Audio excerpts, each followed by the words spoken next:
બંધુ, એક વાત યાદ રાખવી, દુનિયાની બધી જ તાકાતો મારે ને તમારાથી છૂટી પડી જાય, પરિવારના બધા જ સભ્યો દૂર જતા રહે, કોઈ દુનિયામાં આપણું ના હોય, કોઈ આપણી વાત સમજતું ના હોય, સાંભળતું ના હોય, તો સાહેબ એટલું વાત યાદ રાખજો, બધા ભૂલી જાય તો ભલે ભૂલી જાય,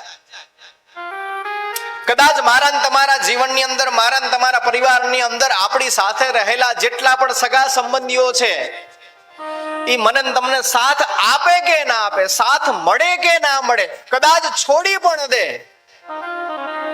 એ ત્યાં સુધી જ સાથ આપશે.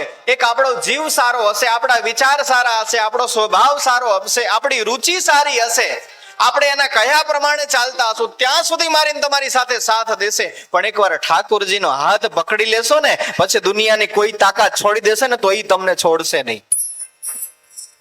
એનો હાથ પકડી લો. બધા જ મિત્રો, બધા જ સગાવાલા, કાકા મામા, ફઈબા ફુવા, દીદી ભાઈ બેન, બધા જ છોડી દેશે એક વખત. એક દિવસ તો એવો આવશે કે છોડી જ દેશે આપણાને, અને પછી આપણાને ભાન થશે કે આપણે ભગવાનના બની ગયા હોત તો સારું હતું. પણ એ જ્યારે પરિસ્થિતિ આવે, એ સમય સંજોગ આવે, એ પહેલા જો ભગવાન એનો હાથ પકડી લઈએ ને, અને પછી તમે ભગવાનનો એકવાર હાથ પકડો ને, પછી ભગવાન જો તમારો હાથ પકડી લે ને, પછી દુનિયાની ગમે એવી તકલીફો આવે, ગમે એટલા કષ્ટો આવે, ગમે એટલા દુઃખ આવે ને, એ ઠાકોરજી તમારા સુધી પહોંચવા નહીં દે, નહીં દે, નહીં દે.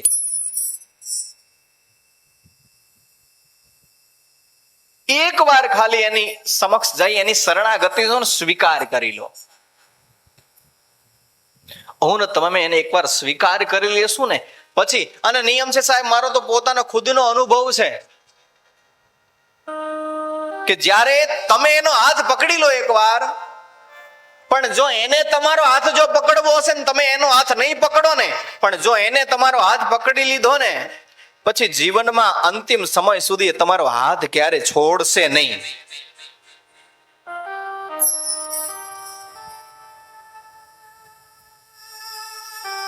આધ્યાત્મિકતાનો મતલબ શું છે? એનો મતલબ જ એ છે, મારા ને તમારા જીવનમાં આવતા કષ્ટો છે ને, એ તો આવવાના જ છે, એને કોઈ મટાડી શકવાનું નથી, એ મટવાના પણ નથી.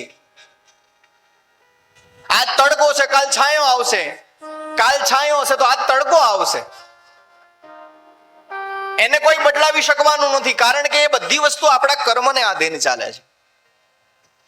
અને કર્મને આધીન થતા બધા જ કર્મો જે છે ને, બધી જ ક્રિયાઓ છે, બધા જ સુખ ને દુઃખ છે, એ ભોગવવા જ પડશે. પણ આધ્યાત્મિકતાનું કારણ શું? કે આ બધા જ સુખ અને દુઃખ, મને તમને સુખ ભોગવવું બહુ ગમે છે, પણ દુઃખ આવે એ ગમતું નથી.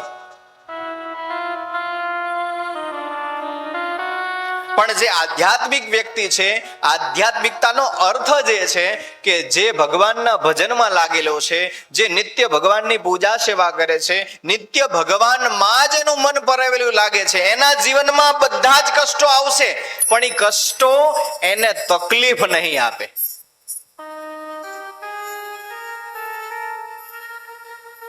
હું ને તમે જ્યારે જ્યારે જીવનમાં આવતા કષ્ટો છે ને, એ કષ્ટોને સ્વીકાર ક્યારે કરી શકશું? એ કષ્ટની તકલીફ મને તમને ક્યારે નહીં થાય? જ્યારે આપણે ભગવાનથી જોડાયેલા હશું ત્યારે.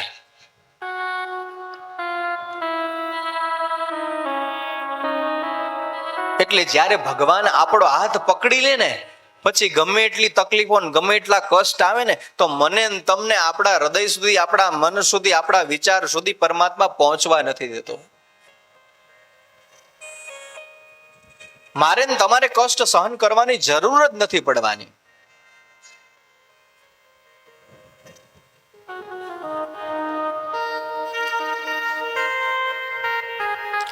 માટે આધ્યાત્મિકતાનો અર્થ જે છે, જીવનમાં તકલીફો આવે પણ એ તકલીફોની અનુભૂતિ ના થાય ને, એનું નામ આધ્યાત્મિકતા.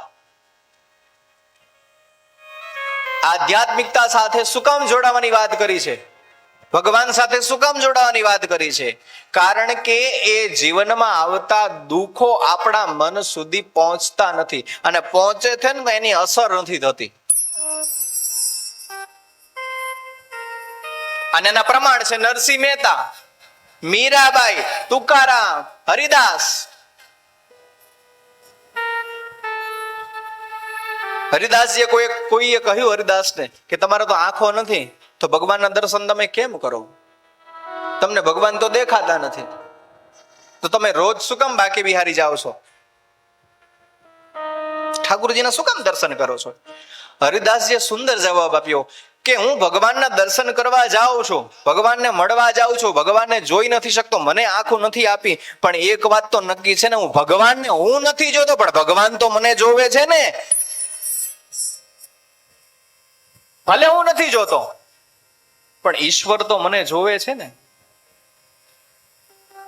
અને એક વાત યાદ રાખો, હરિદાસ કહે છે કે હું ને તમે ભગવાનને ના જોઈએ તો વાંધો નથી, પણ હરિદાસ કહે છે કે મારી મનની આંખો છે ને, એ રોજ બિહારીજીના દર્શન કરે છે, રોજ લાલો મને જમાડે છે, રોજ લાલો મારી સાથે રમવા આવે છે. મારી મન રૂપી આંખો છે એની અંદર પરોવેલી છે, મેં એને સમર્પણ કરી દીધી છે. તો મારે આ દેખાતી આંખને જોવાની જરૂર ક્યાં છે? કારણ કે આ દેખાતી આંખ જો મને મળશે ને તો હું સંસારને જોઈશ, અને એ ઠાકોરને હું ભૂલી જઈશ, એ બ્રજવાસીને હું ભૂલી જઈશ. પણ આ મને મારી આંખ નથી આપીને એટલું સારું છે, કારણ કે હું ઠાકોરજી સિવાય કોઈના દર્શન નથી કરી શકતો. મને ભગવાને આંખ નથી આપી એટલું સારું છે, કારણ કે હું જોઉં છું આ સંસારિક લોકોને આંખ ભગવાને આપી છે, પણ કેટલા મૂર્ખ છે. સંસારિક લોકોને આંખ આપી એની મૂર્ખતા એ છે કે સંસારને જોવામાં જ પડ્યા છે, સંસારને જ પ્રેમ કરવામાં લાગ્યા છે, સંસારને જ પોતાનો સમજવામાં લાગ્યા છે.